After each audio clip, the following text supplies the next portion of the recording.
What's happening, everybody? It's your man Dame DNYDC. It's two mics up. We back with a brand new episode 203. Man, we've been blessed to keep rolling along season 9, and tonight is tonight's a special night, I guess, in a way. I'm really excited about tonight's guest because she brings a plethora, if you will, of hats and helping hands that we really need in today's society and the way that the world is moving and evolving.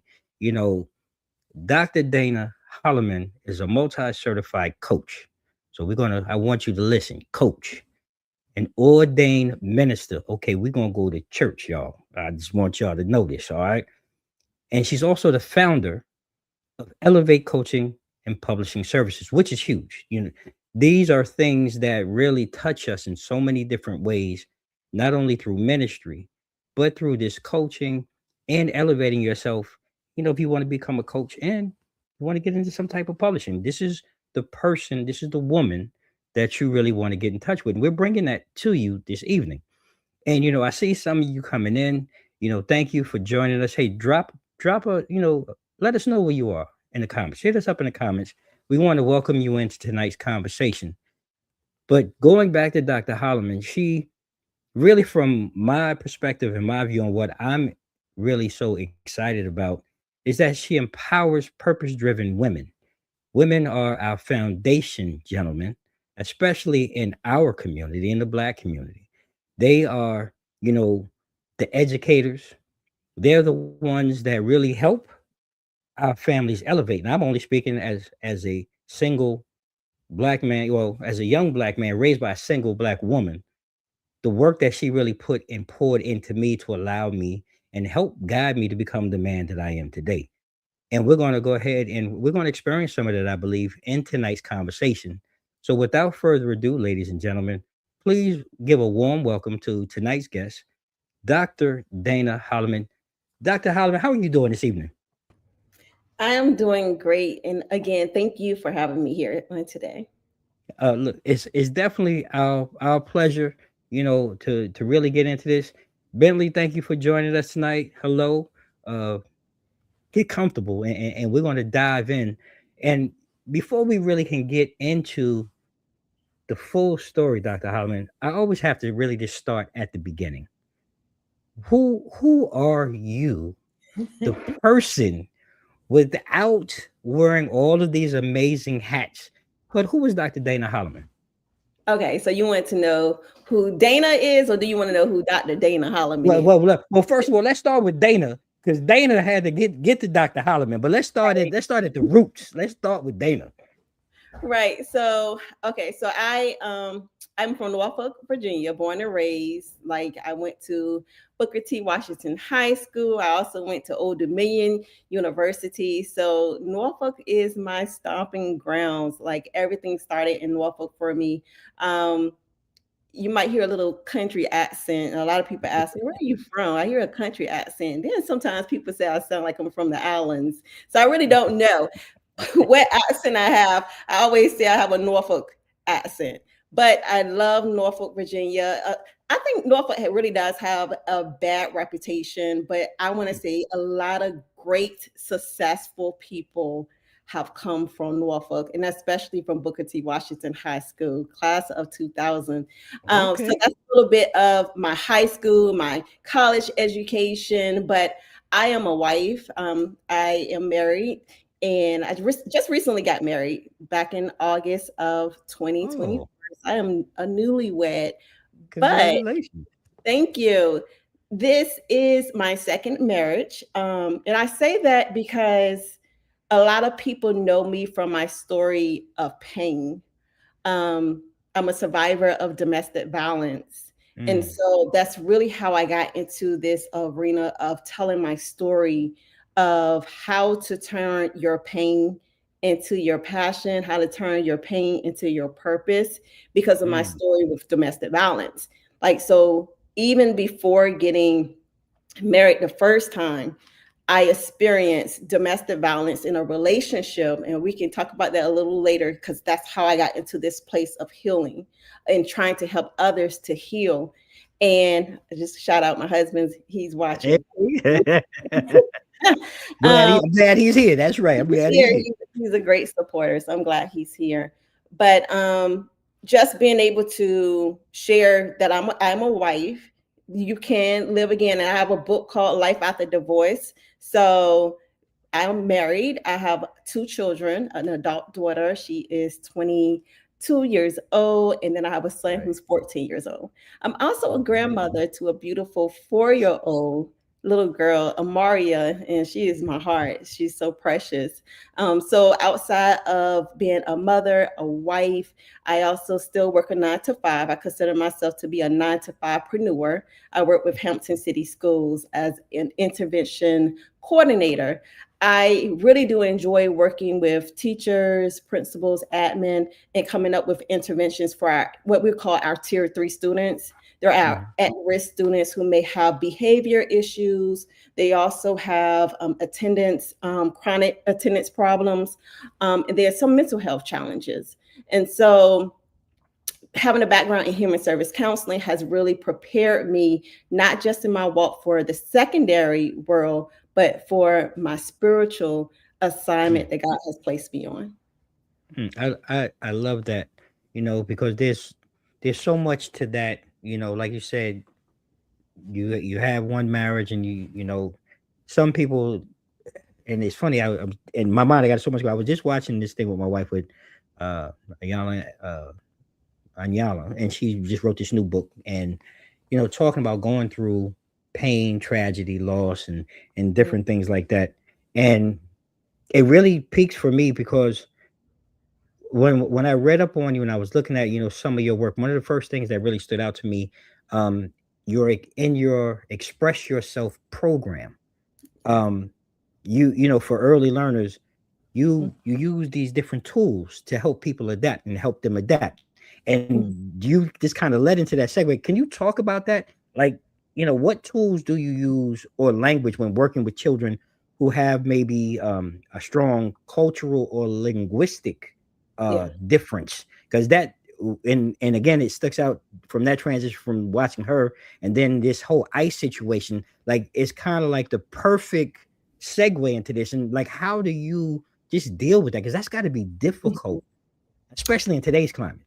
Yes. So, like I said, my background is in human service counseling. So, working in foster care, I've always worked with youth. I was a foster care caseworker, with therapeutic foster care caseworker. I was a probation officer for juveniles, and then I transferred to the education setting.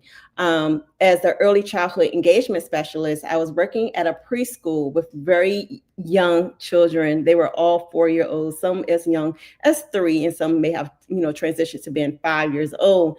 And working with them, I began to witness how they really struggled with Mm, expressing their feelings, their emotions. And so a lot of times when they were angry, they would say that they were sad or that they were scared. And we always say little people have big emotions. When I yeah. say these 4-year-olds were tearing up the classroom, like they were throwing chairs, they were throwing desks, they were fighting teachers. And I was like, okay, I have to find a way to help them. In this Mm, position, I was the first one in the position. So I got to really create the position and make it into my own. And so I decided I was going to make these flashcards. And this is where mm, the Express Yourself flashcards came into place. So basically, I would sit with the kids and I'll have these flashcards in front of them, and I would say, "How are you feeling?" And I wanted to keep it simple for them, so I only spoke to them about 5 feelings: mm, happy, sad, scared, angry, and excited. Those were the only 5 emotions I wanted to talk to them about. And so being able to teach them not just about what happy is, but then teaching about the other vocabulary words, other synonyms for happy, or other synonyms for being angry. So sometimes I might say I'm angry today, but I might be frustrated. So Mm, then we began to teach different meanings of what the words meant. So the flashcards, of course, illustrated what it looks like to be angry, but it's good to learn the feelings and the emotions that they're feeling, but what do we do with it? So that's where the yeah. self regulation comes into place. And when I'm angry, you know what I can do? I can count to 10, or I can say my ABCs. I can go talk to a friend. And this is what the flashcards taught them, how to regulate their emotions. And I love how when I would go to the classrooms, I would talk to the teachers about these flashcards, and they'll say, Dana, we need these for adults. And but this is why I really got into the children's space, because I realized, being a survivor of domestic violence is because my ex-fiance did not know how to express his emotions when he was angry. So he would become physically aggressive to just be Mm, able to communicate, I'm mad at you. You upset me. But if we can teach our 3-year-olds or 4-year-olds when they get angry, instead of hitting someone, yes. Yes. you can take deep breaths. You can just breathe in and out, or Yep. you can go outside for a walk. Guess how many domestic violence cases will reduce just because we've taught the younger generation Mm. how to Just regulate their emotions. giving them the tools to actually be able to do it, and that's so true. There's so many things that in our community, especially when it comes to those type of things, we tend to normalize. Yes, Like you said, domestic abuse. When there's struggles in the home, or alcoholism, or right, drug abuse. We normalize that, and it just had me thinking. As a young child, how my mother, we would have conversations. right, And her thing, I still hear her. It's been 30 years since she's passed, but I still hear her like yesterday. When you're dealing with a woman, hold the door for her. How you speak to her. Just mannerisms and different things that really hold so true. And right, to hear that, because I think that really helped me to adjust. I had my own other baggage as I was growing up. Not having a father, but right, that's a whole nother thing. But I think I was well enough adjusted to be able to deal with those things. And look, some people say therapy doesn't work. I'll tell you that it does, but that's a yeah, whole nother conversation. It does. yes, And one of the other things that stuck really struck me. I was reading where you talk about restorative practice hmm, um, for emotional, physical, and mental well-being. Now, Now, how do you track that? I guess is really the question. When I guess the long term impact, say three to yeah. 5 years later, um, how do you track that? Because that trauma sometimes, I guess, is it's almost like it needs an intervention while you're Right. still going through these steps. So, like, how does that work? And could you explain that restorative practice? So when I think about restorative practice, is meaning that it's pretty much like keyword practice. Like it Hmm. doesn't come Okay. natural for everyone, but the main thing that you want to do is change the way that you speak. So your Mm, conversations sound different. The way that you respond is different. And working in the school system, we're very big, especially in Hampton City schools, we're very big about restorative practices, because what we've learned is everything is a learned behavior. So okay. sometimes, in order to change our students' language, their behavior, their actions, instead of us working with them, we have to work with the adults. We have to work with the teachers, because the truth is, as adults, we could be triggers for our children. For the we trigger them, we provoke them, and even the word talks about provoking. Fathers, do not provoke your children to anger, but Yeah. it's so natural because it's learned behaviors. And so when I think about breaking generational patterns, sometimes Mm, we respond the way that we respond because that's the way our parents respond. And true. for them, it's the way their grandparents respond. Responded. Mhm. So tracking conversations, tracking episodes, a reduction of aggressive outbursts. So you can definitely track those restorative practices just by the number of episodes, the way that we respond, the way that we speak, the way that we react to each other. You can track your own Mhm, mhm, interaction. mhm. Like, okay, you know what? I had 3 outbursts this week. I'm going to reduce that down to 2. Yeah. So You I think, okay, okay. we have to really start modeling for our children. I'm a mom, and I'll tell you, when I first got into this field of, helping with emotions and coping skills, I remember, my children, they used to be like, Mom, why are you so loud? Why are you screaming? And I'm like, I'm not screaming. But I came from a household that was loud. Hey, you know and for me, that was normal. You talked about normalizing negative behavior because that's what we come from, but it right. doesn't mean it's right. And Mm, so you yeah, have to be really intentional about change and be able to take that correction, even if it might come from the mouths of babes. yeah, it's so true, and I want to say, yeah, Emmanuel, yeah, it's amazing. Cliff, good evening. Thank you for joining us. Capri, yeah, I love this too because this is real talk that's really centered. A lot of these things, like you're saying it, and tell me this because like I'm going to use myself as an example. I love my wife. We're both foreign background. We're both Caribbean. And we have that. But the difference is, so in her household, like I said, when we first got together, I loved it because my household really wasn't that way. Mhm. Mine was more reserved. Like my mother was very low key, and it was Right. one of those things. Like I knew I was about to lose my head. Like my mother was like, she'll be talking to you, and then it'd be like, her voice would get lower and lower, like, and you're leaning in, like, what is she saying? So that meant that somebody was about to get hurt. Where Mhm. at my wife's house, very loud, very elevated comment. So, and it's one of those things. Like when we got together, at first I thought I was in love with it because that was different from me. But then Mm. when you start getting into relationships, like, yo, why are you yelling at me? And like she's like, what are you talking about? I'm just talking to you. So Right. like listening to this is really great. And like what are ways, like, because again you talked about practice. And Yes. like for us, it was a practice through the grace of God and time, right? That you start noticing these things and you start taking account and notice of these things, and your counterpart or your spouse doesn't like.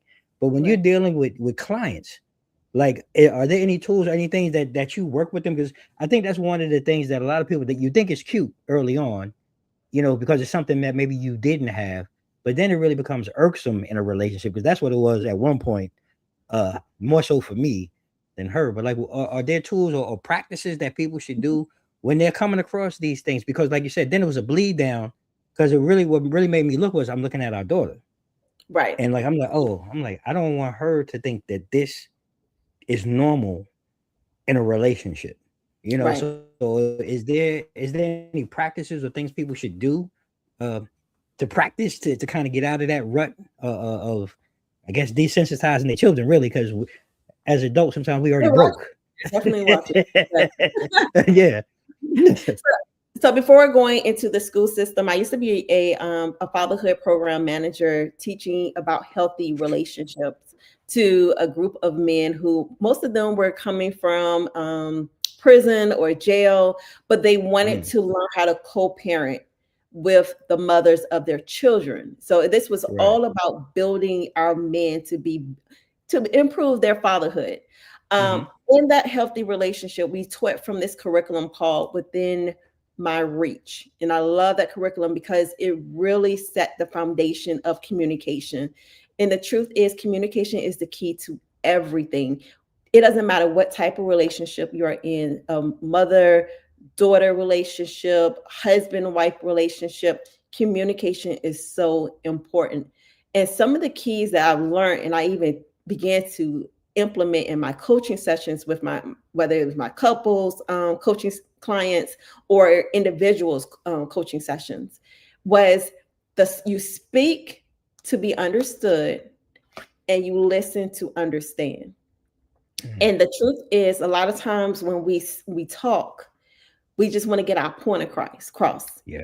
Yeah. and then we only listen enough to Like, respond. gone. And Yep. so the communication gets lost because nobody is understanding is the message that's being conveyed in this conversation. So when you Mm-hmm. speak to be understood, you're taking your time, you're sticking to the subject at hand, and that's it. You're not going off track, or you're not bringing in That's right. something that happened 2 weeks ago. You want to stay focused to the Yep. topic, and that's it. Yeah. But you Right. also want to keep it short within a certain time frame, because the truth of the matter is, in 2026, a lot of us have developed ADHD. Okay. So it's That's hard for true. us to focus.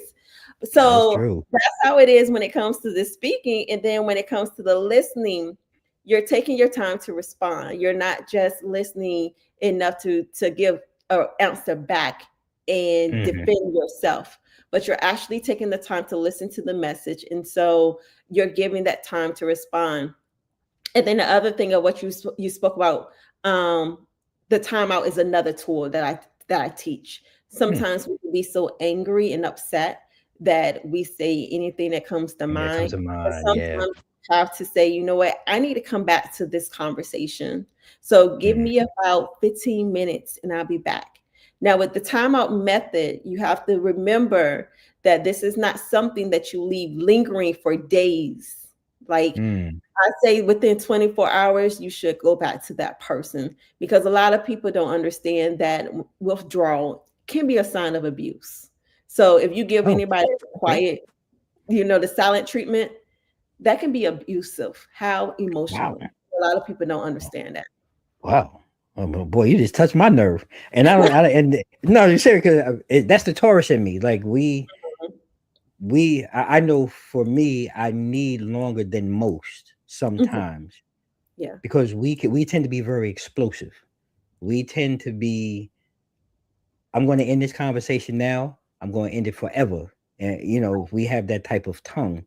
So now that I understand that I'm being abusive, Mhm. I still, and this is the beauty of it, because we all still have things to work on. Right. We No all do. matter, no, always, no matter how old we get. And that's why it's very important, I think, to have this conversation. Exactly, Emmanuel, like, very informative information here.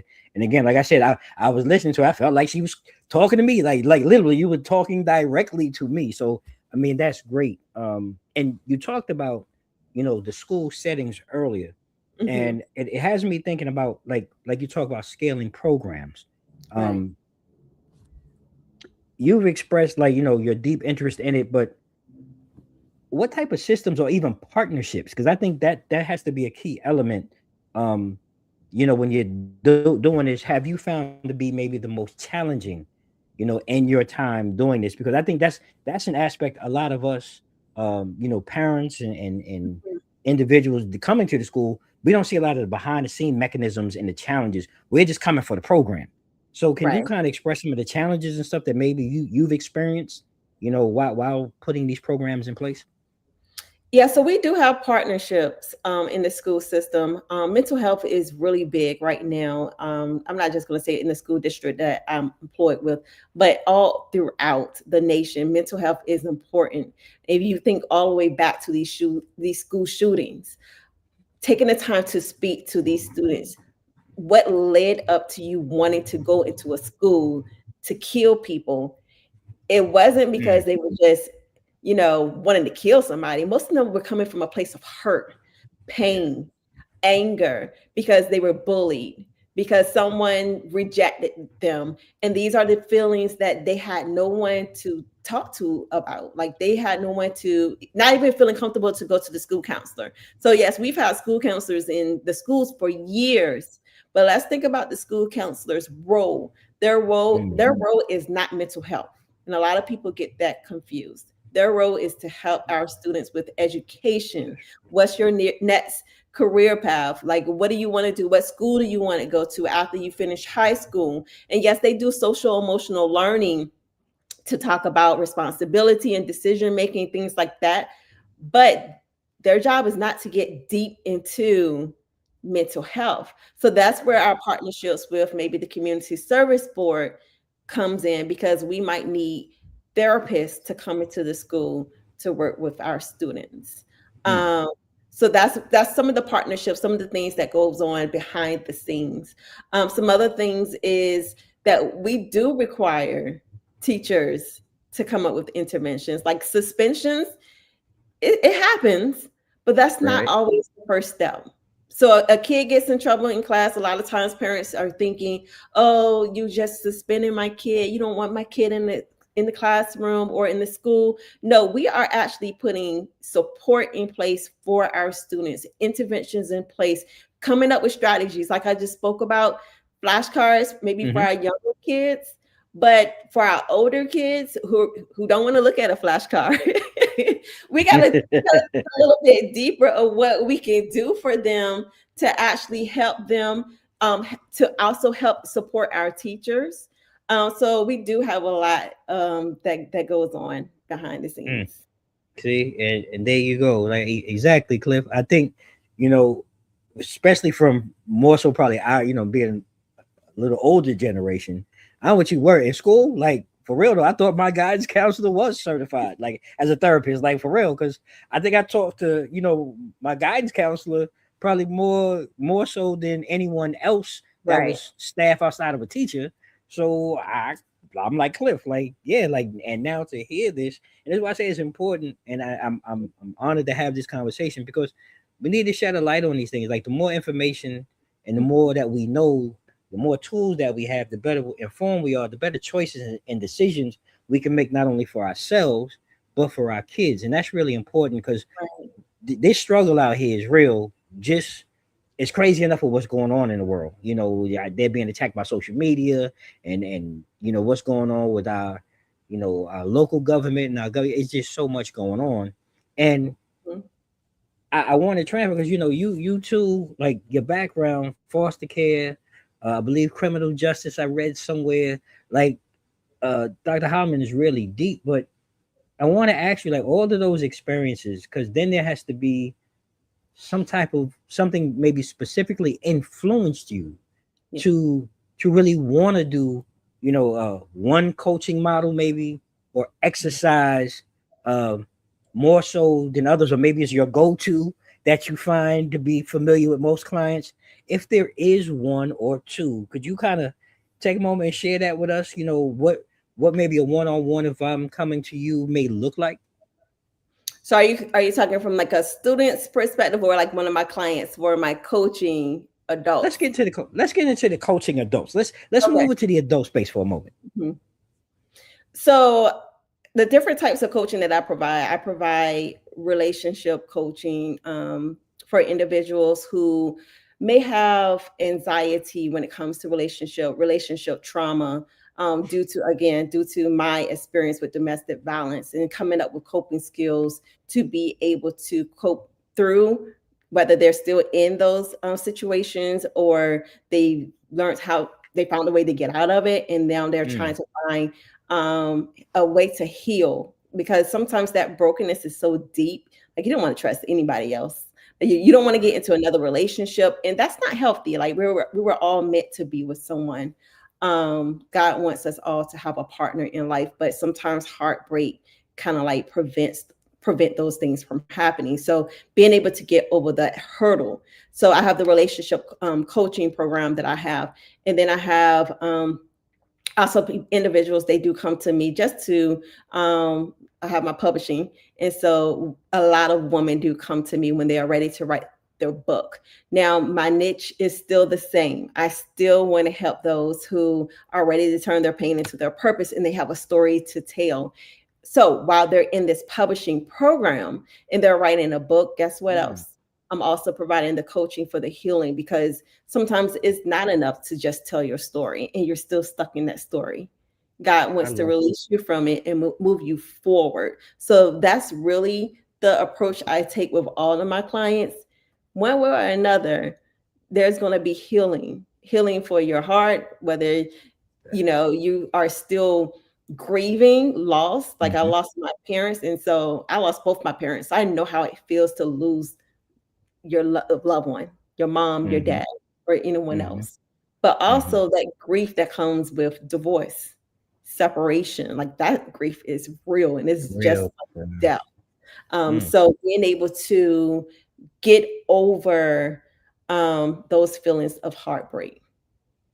I really love that, and I just out of curiosity, was that was that by, I don't want to say happenstance, but through your journey, one of those things where a light went off for you and said, "Hey, this may not, if it's working for me, or you see a way that it helped you." And and and how is that? Like, I just have to actually look at it fills me with joy just listening, working with people and then directing them through their pain, and to be able to write a story and tell a story. How therapeutic one has that been for you, but then to now watch others and go through their journey? Like, how is therapeutic has that been for you? So everything that I offer through Elevate is because of my experience in life. I'm happy to say that, a lot of times people don't want to go to therapists because they feel like, oh, they don't understand my pain, they don't know what I go through, or went through. They can't help me with something that they know nothing about. But with me, not only do I have the education to help in these areas of mental health and counseling, but I also experienced it.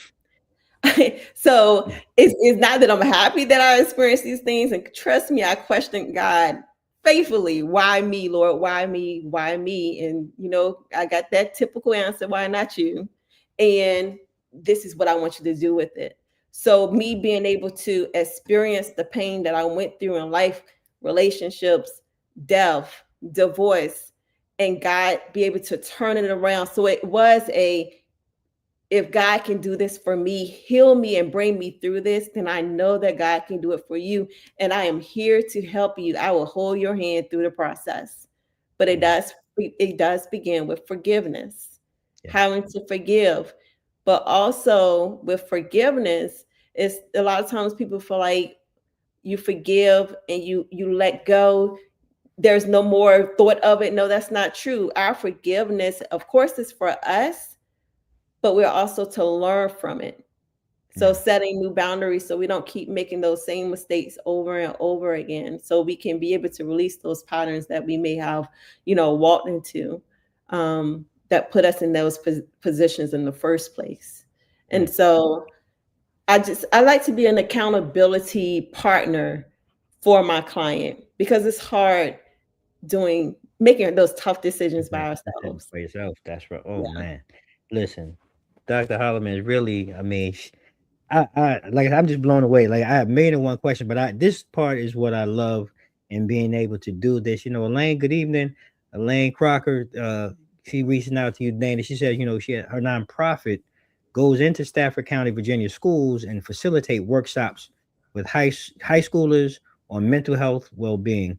Um, I'd like to talk to you about sometime if you're interested. So this is what I love about this, being able to share this platform and highlight, like we talk behind stage, people like yourself, and to have such a great community that watches and follow us, but we can make connections, and really see this thing really come to life, brick by brick, block by block, community by community. And this right here is a perfect example of that.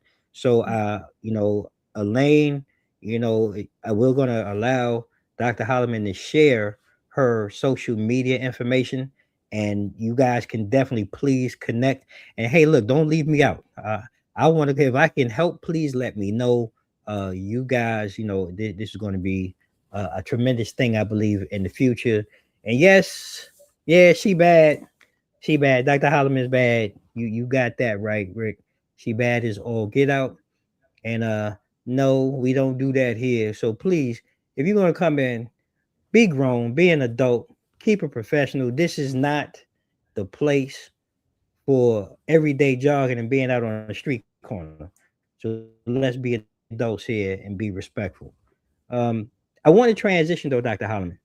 One of the And things that we Elaine, all. Hmm? just to respond to Elaine, if she wants to go to my website, Hmm? elevatecap.com, it's under my name. She can reach Okay. out and just contact me via the contact tab. And no problem. I mean, I have Elaine. We follow each other. So Elaine, one Okay. or two things: I either reach out to you with her information, or I will go ahead and make sure I put that in the show notes as well. And if you want to go ahead and get her information from the show notes, but we'll make sure you guys get together and make this work. Uh, yes, sir, Mr. Holloman. Don't worry about it. No, I'm driving the bus tonight. We're gonna go ahead and take care of that, sir. Don't worry about it. I'll be putting the pause on people tonight. Thank you. Uh, I want to transition though. Um, we're bombarded with this AI movement now, Mhm. and for young children, like how do you envision this technology? Um, you know, recognition tools or Mhm. or even maybe potentially educational apps because I think there is a role and a space for it. Right. But how do you see it playing a role, like positive or negative, in supporting or disrupting your mission and what it is that you're doing, moving forward? So that's a good question. Initially, I want to say that schools were against chat AI. Mhm. Like, they felt like the kids were going to cheat on their exams. They weren't going to really be learning. But now they have found a way to be able to implement AI into the classroom and use chat so that it's more beneficial than negative. Of course, you just have to put boundaries in place and stipulations in regards to how to use it, when to use it, because we want our children to learn. So, how does AI affect my job and what I do? Not at all. Listen, chat can be your counselor, okay? But there's Mhm. nothing like the real thing, okay? I use AI, I use chat to be able to clean up my emails like a virtual assistant. But at the end of the day, when I really need to talk to someone, I pick up the phone and I call someone that I can trust and that I can speak to. Someone who has a heart. AI does not have a heart. AI does not have emotions.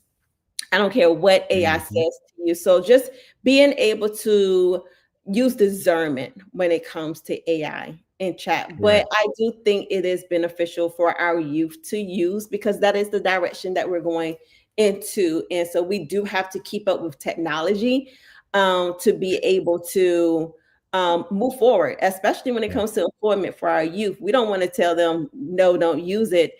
And then when it's time for them to find a job, they can't keep up. So we Mhm. have to teach them how to use it, when to use it, and like I said, use discernment when it comes to it.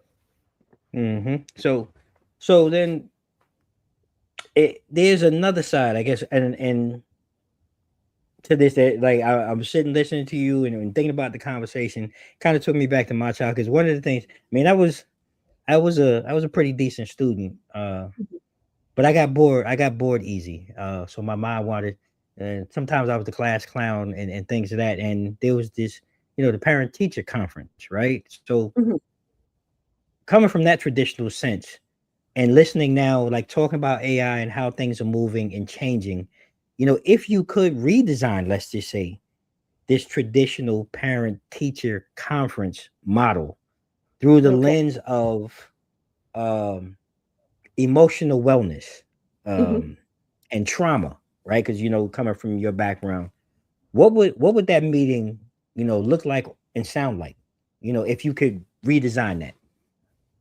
Okay, let me make sure I understand your question clearly. If I could redesign our parent teachers conferences, and and are you talking about with the chat? Are we still talking about chat right now, or we No, moved away no, from that? we want to move away from that. I want to go through the lens of like since you're coming from a space of like let's say emotional wellness, Mhm. and trauma informed care. Right. What would that maybe what would that Okay. meeting maybe look like? You know, from that perspective.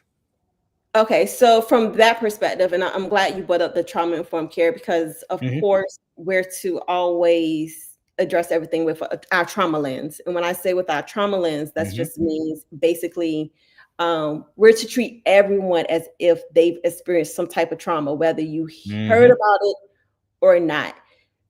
The truth of the matter is a lot of teachers were discriminating even though they didn't know it, and I'm not talking about with race, but I'm talking about when it comes to certain students when it shows favoritism. So your favorite student, because they have all A's and B's, they sit in the front of the class, they're always on time, they may get treated a little bit different because you feel like they show up, they give more effort than the student that comes late, doesn't have their pencils, not prepared, classes, failing their classes. So putting your trauma lens on is saying, you know what, this student is really struggling right now. I wonder what's going on, but right now I don't know what's going on. So let me just pretend something is going on at home. And if I pretend something's going on at home, I'm going to show more compassion. Mm. So you think about compassionate schools. There's a curriculum actually called Compassionate Schools, because as it sounds like showing compassion should be easy, but it's not. Yeah. And so Yeah.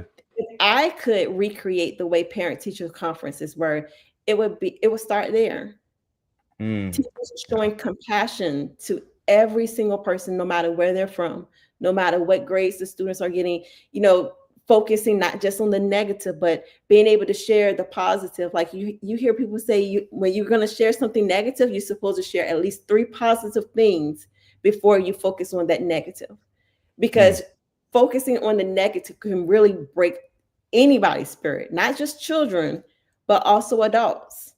And Yeah. so when we're thinking about children, when you think about children and you share their positive strengths before you think about those negatives, you're helping to build them up in the way that we speak to not just the child, but the parents. Yeah. um, I can say that the relationships between parents and teachers are really strained right now, and there needs to be a bridge to build homes and classrooms so we can all work together. So that's been our biggest challenge, having our parents to trust educators again so that we can all work Mm. together as a team. Mm. You know, and you bring up a very good point with that, like building a bridge again and between our parents and our teachers, and Anna, she very good point. Everyone has trauma, and we talked about that. All of us have, but Everyone, yeah. sometimes it's hidden. Is we hide it. We Mhm. try to work through it like it's normal. But how do we connect that bridge again? Like being that person on that side.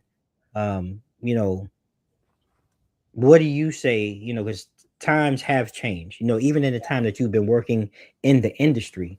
So what is the, I guess, the olive branch, if you will, that really gets us back, to some type of lock step, lock arm step, where we're all in queue and in moving in the same direction. What do you think is needed or is missing?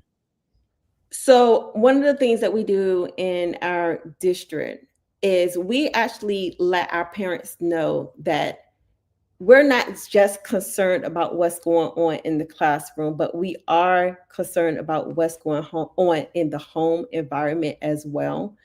Mm, So I know that a lot of districts, they have their school social workers, they have their school psychologists, and we all know that they are super busy.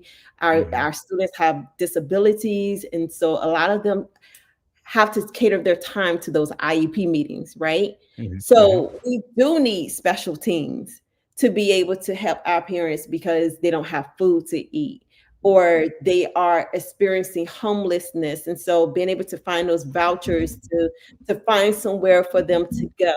mm, When our parents know that we care as educators, they will trust you. It's all about building relationships and building rapport. That's in any area like mental health, therapy. The main thing we learn when we go to school, the first thing that we learn when we go to school is you have to build a rapport with your clients so that they can trust you. And it's mm-hmm. the same thing in the educational system. We have to build a rapport with our parents so they can trust us. And hits it on the head. Many parents are often in denial when a That is teacher so may address. And again, I think that's a great point. And again, I have to ask you, Dr. Holloman, like how how do we kind of knock that narrative and get our parents to understand this is not, we're not picking on your child. We're not, attacking your child. Like we need to have a conversation. Like I see you smiling because you probably going through this several because times. But how pick up I'm looking that? at Aaron's comment. Many parents are often in denial, and that's true. What I'm Hmm. saying, I'm not up here trying to make it seem like the birds and bees are just flying around and it's beautiful. Because trust me, in my position, I get cussed out a lot, right? Because one, because they don't trust me. But Right. even when they've learned they can trust me, they are dealing with their own mental health illnesses. Yeah. Yeah. And so we're not just tackling the kids' mental health illnesses, but we're Dealing with also now tackling the parents' mental health yeah. illnesses, their trauma, their baggage, emotional baggage. And so we are dealing with a lot of challenges, as Ann mentioned, trauma that's hidden and trauma that's not hidden, that's Yeah. right in front of us. So let's see, Ann. No, I'm not Mm. picking on the parent. No parent, no. What I'm saying is we are dealing with a lot of factors when it comes to working with parents, and that's Yeah. just the truth. Yeah. That's just the And truth. Hmm. we got our own lives now, and like you said, you got work going on, you got bills going on, God forbid if somebody's sick, whatever it may be, and then you got all of this head that you're dealing with your child, Hmm. and right, and yeah, so and you coming in kind of, you're right, because when we're done, I'm going to ask you and to go back to early part of the conversation, because you're right, you're touching on things that we've we've discussed in this evening, but you're right, these are some of the parents ancestry, their background, It's their a lot of history, and factors. Yes. it's a lot of factors that really Mhm. play into it. But I do want to go back to, Elaine also said, I feel like, so many parents don't know what to do, and sometimes they just give up because they lack the understanding of their kids mental and emotional health, which again we talked about. And again, I'm glad that you do what you do because you provide a service, for parents as Right. well, to really help get Mhm. themselves together so that they have the tools to be able to then work with their children, which is extremely needed in today's society, especially again under the scrutiny that we've been. Yeah, and so she's seen it so many times being an oncology nurse. So Right. The there's a parents whole are lot stressed. going on. Yeah, They there's are a whole lot. stressed. They are stressed, and that's why they do need our help. They need our support. But you asked about the challenges, and to be honest, that is the biggest challenge, Hmm. is being able to help the parents to understand that we are on their side, that we're not Yeah, against them. But a lot of them are fearful. yeah, Why? Because guess what? Somebody may have called CPS on them before. So yeah, now they will never trust an educator because I can't trust you because I was betrayed 5 years ago. yeah, And you're a teacher, you're an educator, so I'm not going to trust any of you. They have trauma even in the school setting. They have their own trauma from when they were kids with yeah, teachers of why yeah, they can't trust. It's yeah. it's too many factors out there that I can't name them all of why we have so many challenges with parents, and that's why we do um, the assessments that we complete, Hmm. because we want to get a better understanding. We want to understand the root cause of what's going on. A child with truancy issues, Yeah. they can't get themselves to school at 5 years old. So if a 5 year old is missing school 4 days What's out of behind five it? days, What's I'm not the thing looking at the behind it? child, I'm looking at the parent. Hmm. What's going on with the parent that the parent can't get their child to school Yeah, every day? yeah. And then And that's look, where the root cause is, and that's what we need to address. agreed. And that's what I say. And not I didn't mean to be short. I hope I wasn't. You're bringing up great points and great questions. To add to the conversation. But I just wanted to just highlight. I don't want to hold up the conversation either to kind of retrace. But please continue to drop your comments because they are greatly appreciated and they're great points. Um, but we're And we're here at the actually agreeing with you, Ann, about the yes, we're trauma. agreeing with you. Yeah, we're agreeing with you. Yeah, Not two hundred sure. percent, two hundred Yeah. percent. But we're time flies, and we're coming to the back end of this conversation. Mhm. And I have to before we go, I always like to look ahead. The same way we started at the beginning, with you, there's always a future, Mhm. looking ahead. And from this conversation, your goal is really to reduce generational trauma, right? And Mhm. that's vast. And I'm just thinking as we're talking, that's what it appears to me. And I just want to make sure I'm on the right track with this. Right. And I want to ask you then, like I said, looking at the future, what would you like consider a moonshot outcome Mhm. for your vision in 10 years? Let's put it out because I'm a big person putting it in the universe. If you don't speak it, it ain't gonna happen. If you know what I'm saying, you got to put it out there for God to hear to make it happen. So what's the outcome, the big outcome for you in the next 10 years? And are there any steps, or have you even started thinking about what steps you believe that you have to take to make it happen? So my what I would like to see in 10 years, whether it's me or somebody else, I want to see more programs, not just in the school settings once they get the public schools, but even at the daycare, in the daycare settings, the preschool settings, early learning. That's, I really feel like that is our target generation that we need to hit on. The truth is, by the time our kids get to middle school, and that's where all of the programs are at in middle school, a lot of times that's too late. High Mm, school, that's too late. They have already began to experience and try to figure out what their identity is. They're fighting who they should be because they have these friends that they're following. They have peer pressure. They have temptation. So we have to help them to develop their character where they're strong enough to fight against that temptation in the classroom, where they have been able to develop the character of being able to express themselves in a healthy way, meaning mm-hmm, that self regulation, the emotional regulation. So that's what I want to see. I want to see more programs in the early learning setting to be able to teach our kids how to appropriately and in a healthy way learn about emotions and express mm, themselves. And if you didn't know, like I ask all the time, the special education coordinator with my district, are the numbers for autism going up? Because is the numbers or the children in the early learning classes are showing so many signs of autism is wow, crazy. And wow. what she told me was it's not really that the numbers are going up. We're seeing a lot of kids who are experiencing social isolation. I always Mm. said COVID. I feel like COVID was some kind of alien that came from outer space and just did Yeah, to yeah, our children and to the adults.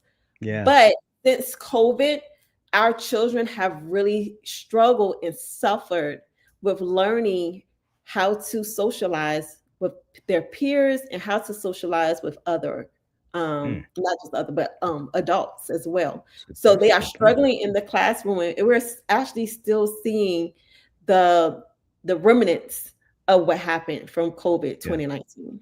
yeah.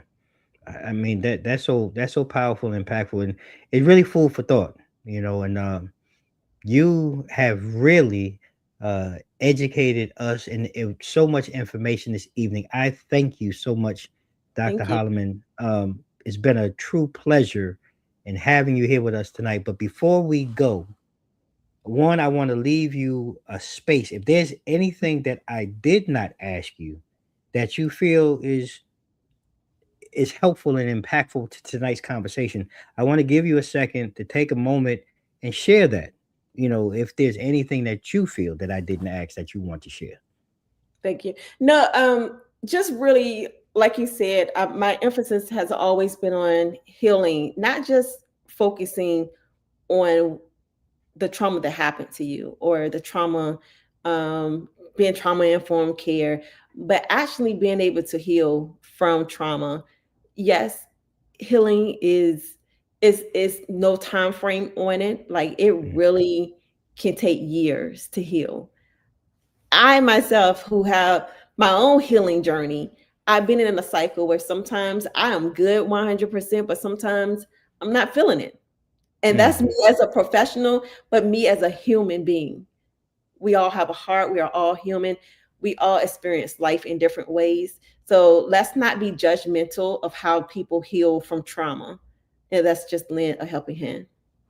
I love that, and I thank you. And Elaine, Elaine, you here. You come with another nugget. It's a very, very important piece that we didn't discuss. All the online interaction, games along with social media. We talked about the AI aspect, but social media as well has had a negative impact on kids, their socialization. Uh, like you said, with COVID and everything else, people Hmm. become so desensitized and isolated. These factors that Elaine speaks of, they've got to be, two or three other levels on top of everything else that we're seeing.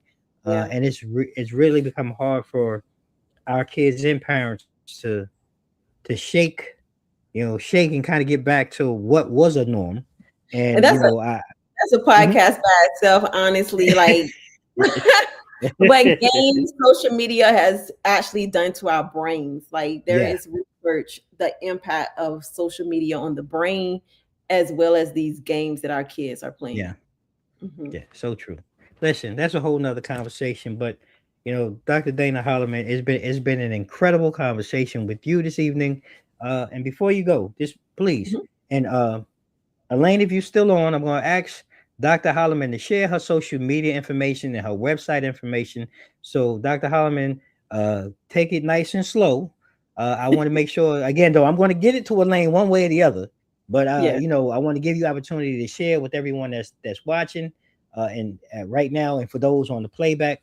And like I said, I'll make sure I put it down in the show notes. Yes, you can find me. My website is Elevate, and there is a 8 in the word Elevate. So it's ELEV, the number 8TE, CAP.com. CAP stands for Coaching and Publishing. So I have both coaching and publishing services for my clients. If you are ready to tell your story of how you were able to go from a place of pain to a place of purpose and power, please contact me. I will help you publish your book for Mm. self published authors. And you can find me on social media, Facebook, Coach Dana W. Whew. Powerful people, powerful, and this is what we do here at Two Mics Up. I want to thank everybody for watching. My co-host here tonight, Cliff. I appreciate you jumping in, and you never lie, bro. This right here was much needed, a much needed here. I thank you. Hey man, look, thank you uh for your support, and I want to thank everybody just for taking time out, because I think this was one that you needed to hear. And if you know someone, and this is where it's critical, everyone, if you know someone or you can think of someone who maybe needs to hear this or needs to watch this or needs to reach out to Dr. Dana Holloman, please go back. You can watch the playback of this on our YouTube channel at Two Mics Up. You can watch it here on Facebook at Two Mics Up. You can watch it on LinkedIn at my personal page, Damon Cunningham. So please make sure you go ahead and share this information and ask you do self-publishing. So just to make sure, yes, Dr. Holloman does do self-publishing. And so if that's something that you want to do, I hope you were listening, but if not, I will have it in the show notes and you can get in contact with Dr. Holloman, and she's your point of contact, your POC right here on Two Mics Up. Uh, Thank you so much, Emmanuel, my brother. I appreciate you, man. Continue being the support of this beacon that we have in our community, because we have so many gems here in the DMV area, and I'm just honored and I'm able to bring this to all of you. So listen, before we go, I just want to leave you all just with a couple of things. Tonight, this conversation has been nothing short of powerful. And I mean powerful. And it's been moving for me. Having Dr. Holloman join us has truly been an honor. And I mean that from the bottom of my heart. As a multi certified coach, y'all, because if you didn't catch it in the beginning, ordained minister, because she laying hands. Well, not laying hands, but she laying hands of the Lord. All right, because sometimes we need that. Mhm. And the founder of Elevate Coaching and Publishing Services. I mean, this is a full, encompassing movement that we a lot of times overlook and don't even realize we have in our own backyards. Now you all are aware and you have the opportunity to take advantage or advance this opportunity to really go ahead and make it your own. But more importantly, what I really like is that Dr. Holloman continues to inspire purpose-driven women. As I said in the beginning, as a girl dad, and being raised by a single black woman, they are the foundation of everything that has gone on and takes place in our homes and in our community. And she should be honored, and our women should be honored. So make sure that you do that. But what's more important is that she elevates their lives through intentional coaching, transformative training, and the power of publishing. All right. And I'm driving this home. So please, whatever you do, remember to move forward in all you do. And you must first feel it to heal it. And I thank you, Dr. Holloman, again. I'm your host, Damon Cunningham. Ladies and gentlemen, thank you for tuning in and for listening with an open heart and for continuing to support. This conversation that we hope that helps to uplift you, help you evolve, and empower you, not just for today, but for the future. Like we do at the end of each and every show, ladies and gentlemen, until we speak again, I'm going to leave you with a few things. May you all stay safe, stay blessed. Mike's out. Thank you. 007.